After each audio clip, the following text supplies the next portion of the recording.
Competitive Apex, whether you love it, hate how it keeps ruining the game, or don't really pay it any mind, there's no denying that it exists as a staple of the game itself. There's ALGS, alternative tournaments, and the rank grind, which at high level seems to function somewhat similar to what you'd expect from competitive Apex, albeit slightly more aggressive. For the fans, finding a time in the day to watch your favorite pro players go head to head, proving who's the best team in the world, can often be a lot more fun than actually playing the game. I know it has been for me lately anyway. And as a comp enjoyer myself, I'll be following along all the drama and excitement, but with the Pro League finals on the horizon, I think it's perfect timing for us to talk about a topic that you may not have ever expected to hear about this game. Watching competitive Apex can actually make you worse at the game. Now, before you get out your pitchforks, or I'm assuming you already put them away if you're still here watching, let me tell you what I actually mean and why it actually matters. Watching competitive Apex is fun for a lot of people because of the fast-paced, chaotic action sequences that result from a majority of the lobby still being alive and trying to rotate through zones all at once. But what I don't see people think about too much, because you're not playing in $1 million tournament, so why would you, is all the micro factors that go into these games and how these teams develop their movements. Now, I've been playing Apex for years, and I've watched a lot of scrims, tournaments, and ALGS, so I've spent a good amount of time analyzing how these teams play. On top of that, I have a bit of a self-taught background in studying social psychology, so I'm a huge proponent in figuring out why the players and teams on this game are doing the things that they do. Like, for instance, one thing I've noticed about Apex is that many teams seem to have coaches and analysts, and these roles are crucial for helping the players spend less mental energy in the game overall. Instead of trying to audible things like loot and rotation pathing, having these things predetermined helps teams execute smoother and a lot more quickly. It can already be mentally taxing having to react to and predict enemy movements across multiple teams inside smaller zones. That was already a mouthful. The last thing you want to be worried about is spending energy figuring out the quickest way to clear out a POI and get all the loot you need. You notice from watching these games that zone teams typically optimize for quick looting and rotations, and even edge teams still have predetermined routes that they use to give them what they believe is a more likely chance at survival. These last 2 points bring up an important section I want to focus on as to why watching comp may actually make you worse. Because the number one difference between competitive Apex Legends and your games are ranked with your friends, or the randoms that you hate, is the focus on.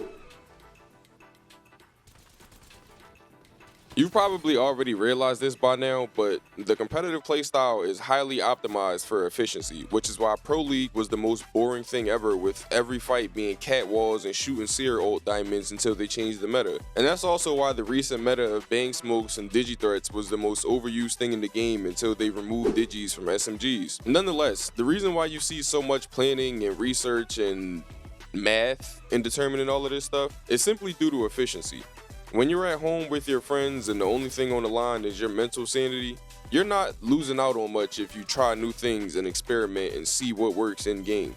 If there were millions of dollars on the line, on the other hand, I'd move like a soldier who went through basic training hell too. Because the point of all the scrimming and practice is for these teams to grow and experience playing, in order to end up becoming more of a well-oiled machine and not just a bunch of chickens running around with their heads cut off. Efficiency is an aspect of competitive play that boils down to the macro as much as it does to the micro, which is why you see things usually go the same way outside of fighting and having the audible of rotation and things like that. All these teams have things like set and preferred drop spots and loot paths, as well as having things like rotations that they base on final ring locations and the drop spots of the other teams that they know are in the lobby. All of these help them make better decisions in determining how to move and avoid bad fights. Now, at the end of the day, this all boils down to them optimizing their gameplay to keep themselves from making the wrong decision, or at the very least, reducing the need to adjust to being stuck in a bad situation. And you know, with the nature of this game, getting caught between a rock and a hard place is a lot easier than you think. And on that note, one of the main things that you'll have a problem with in trying to replicate what you see from your favorite pro teams in your ranked games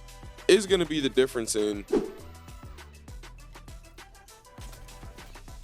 As I mentioned earlier, in Pro League and usually tournaments, these teams all have predetermined drop spots and endgame circles tend to be data mined. So they have a lot more information to make pre-game decisions than you could ever hope to. And the ironic part is, there's only so far that goes due to how dynamic and variable the game can be in each lobby. Even though things like loot pathing and rotations and POI strategies can be predetermined, You have to get ready to adjust on the fly when figuring out which direction you're going to have to go towards to get to the final circle. The main thing that matters to these teams is their optimization. No matter how good or bad of a player you are, and honestly, even the worst pro will probably make most look like Brian Scalabrine Scallenge, you can win almost any fight as long as you play it in a manner conducive to success. The level of communication and familiarity available to them makes fighting a lot easier than it would for you. And in a game where your chances of getting paired with Brennan and Dale from Step Brothers is exceptionally high, they have a luxury not afforded to you. One thing you have to remember is that sometimes you can turn the tide in even the most unfortunate of situations by slowing it down, playing smart, and making sure you're drawing out 1v1 situations, or at the very least, situations where you outnumber the enemy that end up working in your favor. This is usually what boils down to those clutch moments we all know so well. Sticking together as a team, covering each other's off angles, isolating solos, and taking advantage of bad enemy positioning.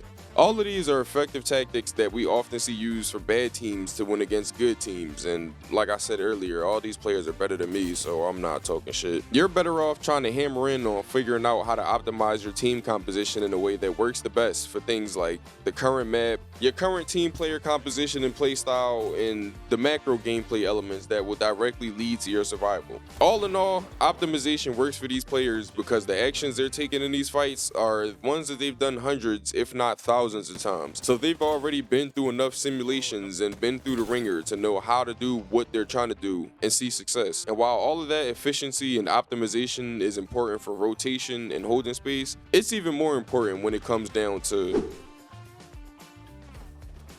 Now, while fighting may seem like the most optimal thing to focus on in Apex Legends, one thing I've noticed is that the actions a team takes during their fights is a more determinate factor of the winner than who has the better aim.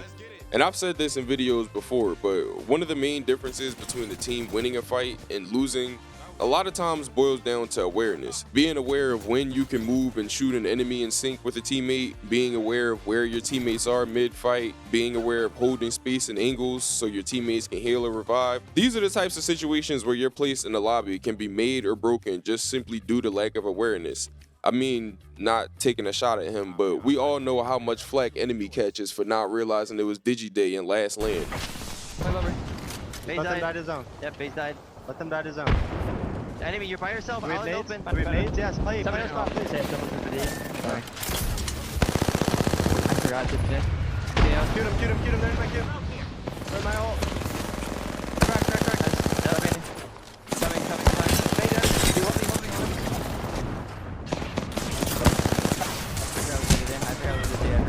I forgot what Digi Day. Every time. Excuses. Every fucking time. And yeah, even though Digiday isn't a thing anymore, if you don't want to get cursed out by your teammates like that, you should probably pay more attention to what's going on in the game around you. Once again, that's not a shot at him. That type of lack of awareness can definitely get you caught out in bad situations, as we're all aware. Prediction and anticipation is also a big part of the game that you may not be taking the most advantage of. While we see it done in competitive Apex constantly, battle royales and other types of multiplayer online games sometimes make figuring out enemy movements and actions a lot easier than you believe. Humans themselves are slaves to routine a lot more than you think, and a lack of proper time and ability to think will likely result in people going with muscle memory or learned actions. And this is the type of thing teams like to take advantage of. With the amount of information this game gives you about what's going on around you, except for audio, because you know that's kinda impossible for them to fix, there's a lot better opportunity to be able to properly react as long as you're aware of what's happening and what's likely to happen. If you get cracked or 3-2-1, a team is likely moving up closer to punish you. Teammate down, you're getting pushed.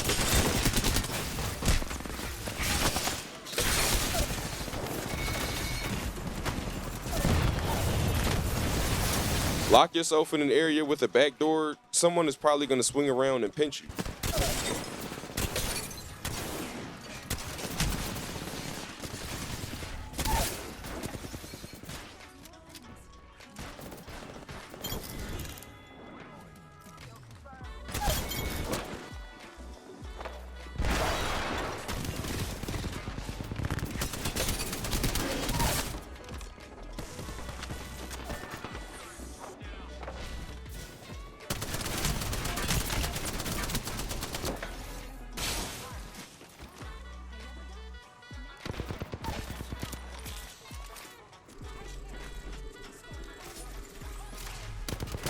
If you just finished the fight, you need to always have a mindset that a third party is already there waiting to breathe down your neck. And you should honestly probably be having this thought mid-fight. Going back to optimizing for efficiency, the most efficient way to win a fight is to take the least amount of damage and have no knocks, as any third parties will have to deal with your team that has momentum from your last fight and is still in a good place to contend, being that you're all still up. This is one of the reasons you'll often see teams refuse to take fights that don't seem smart, even if it would be an easy wipe. If a fight gets you held out on a bad part of the map where you can't rotate, is it really worth the KP in the end anyway? Speaking of fighting, one thing you may have noticed in competitive Apex is the gun selection and how it's usually as rigid as the team comp selection. Contrary to what you usually see from your favorite twitchy seizure-inducing streamer, the common weapon loadout of choice in competitive Apex is usually an AR and an SMG, or a sniper rifle and an SMG. One thing you'll notice is that rarely anyone uses shotguns, and it's because it's more effective and efficient to miss a spray gun, i.e. if you miss a bullet with an R9 or a Hemlock, you have more in the clip that are most likely already on the way. If you miss a shotgun shot, you're probably dead before you can even cock it again, or even worse, it'll hit and do 9 damage, causing you to do 109 damage to your death. But you get the picture. In these types of situations, they can't really afford to miss those crucial shots that can be the difference between thousands of dollars and higher placement, and they really can't afford to be playing games of chance with single shot weapons in close and mid-range fights. Me personally, I like shotguns because I can position myself well and use cover to reload and duck in and out of cover to avoid damage. All the things that I need to do to make it a more fun and interesting kill in the end may work in a typical pubs or ranked match, but if millions were on the line, I would never pick up a PK in my life. It would not be worth getting jumped by my teammates after the game dealing with the curse of the damage number 9. So you may be wondering, what can we learn from this, or what does knowing any of this information really do for us? And it's a good question that tells that you're thinking, and that's the type of thinking that you need to be using a lot more when you're in these games. And though a lot of this may make more sense or apply more to teams that are pre-made, or at least friend groups or something like that, this type of thinking can definitely lead you far in the solo queue hell that we've come to know as Apex Legends. So with that being said, let me break down each section into a few key points so I can give y'all something to go home with. Now for efficiency, all in all, figure out what you don't know or what you lack awareness of, because this will help you increase the likelihood of you making good decisions. Efficiency is really about decreasing your likelihood of making the wrong choices, and it just boils down to making sure that you're correct in the things that you choose to do in these fights and rotations and things like that, as well as learn to be more conscious of your decisions. If you're just running around on autopilot, analyzing your decisions can be hard because there wasn't a conscious thought of why you're doing what you're doing. I run into this situation sometimes when I'm driving and I'll get to my destination and have not really been paying attention to the entire route. This type of thing can happen when you're in the game. If you put more thought into figuring out your intentions, then you can figure out whether the issue was something like timing, aggressiveness, or ability usage, or you just wasn't hitting your shots.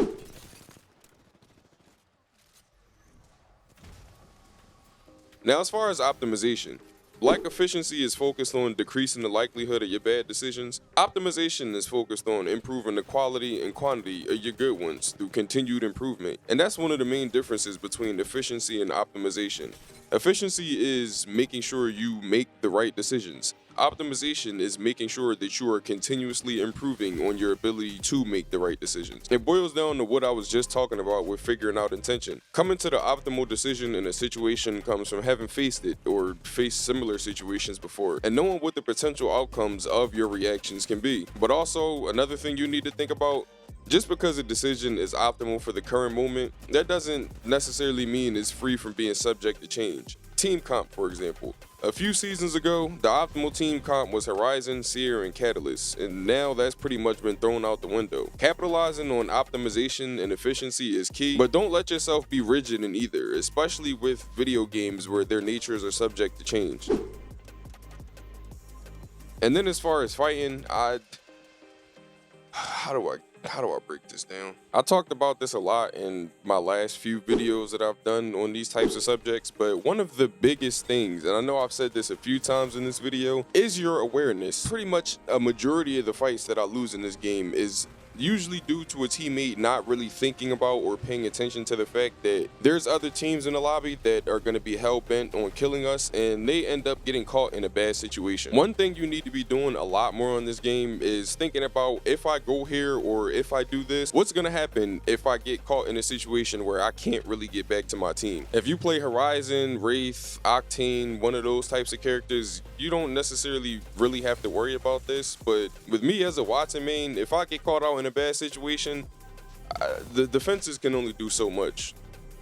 So I know the fighting aspect of this game may seem like a lot, but at the same time, it's really not. There's really just 3 key points that you need to focus on when it comes to fighting that can help your fights tremendously. Number 1, healing, and I mean this both ways. If you need to heal, back up and heal, please. Stop running into situations where you have the time to hit a shield cell or hit a syringe and you just get clipped because you don't have the health for it. Conversely, if you see your teammate is healing, which, you know, is readily available via the information on the bottom left of the screen, please don't go run at an entire team and then end up getting cooked and then pinging incessantly over and over and over again. I know this probably isn't really something that non-solo queuers have to worry about, but like, come on, man. If I'm hitting a shield cell and I have 20 health, what do you really expect for me to do in that situation? And that in itself is something that boils down to the awareness thing, but I digress. Holding space is another big part of this game that a lot of people don't really seem to get a grasp on. Holding space boils down to things like, you know, shooting the enemy team so they don't push me around the corner and I can get the shield cell off. One thing you'll probably notice if you ever see me play, when I'm not rushing up to push a close range fight, I'm usually holding an angle and staring down an area where I believe the enemy is going to try to cross through, or at least peek out and make themselves open so that I can take advantage of the situation. In my last video, we talked about just how easy it is to get put into what I like to call push position, and just how confused some people may be on just how long time to kill is on this game. It's not really that long. But if you can catch an enemy in a situation where you crack their shields and they end up having to back up and reposition and reassess, a lot of times that just screws them up mentally for figuring out how to approach the fight. And that gives you a lot more opportunity and space to move up, push in, and get close. With that being said, that leads us to point number 3, which is, please take advantage of opportunities that your teammates give you when stuff like that happens to them. A good amount of my kills on this game come from my teammate getting cracked and the enemy team being a pack of hungry hyenas trying to swarm them. And I'm able to knock, or at the very least crack, a couple of them running across the open, and that ends up making the situation a lot more favorable for us. Now, and y'all are probably tired of hearing me say this by now, but as I've talked about in yet another video, taking advantage of these situations is a very good way to turn the tide in a fight and make it so that the fight that you probably had already lost is now a lot more likely to end up going your way. And all you had to do was sit and wait and take advantage of people seeing red and not thinking. Because at the end of the day, if you get cracked and the enemy team gets knocked trying to run over to you, it's probably about time for you to go kick in their door and wave your fofo. So long story short, it may not necessarily be watching comp Apex that makes you worse, but watching comp Apex and trying to do the same stuff that you see them do is not really going to help your own gameplay. The key to it is to take the good and positive parts of what you see them do and figure out how you can make it work for you in terms of your own skills and gameplay abilities and just your overall experience. Def some new stuff on the way soon too. I have pretty much always seen the complaints about Apex and the content around it being unoriginal, so I've been trying to take some creative liberties lately, and I hope y'all end up enjoying. Although I will say there may be just some typical gameplay videos mixed in there, but yeah, take care, y'all. And if you haven't seen the skit show, go watch it.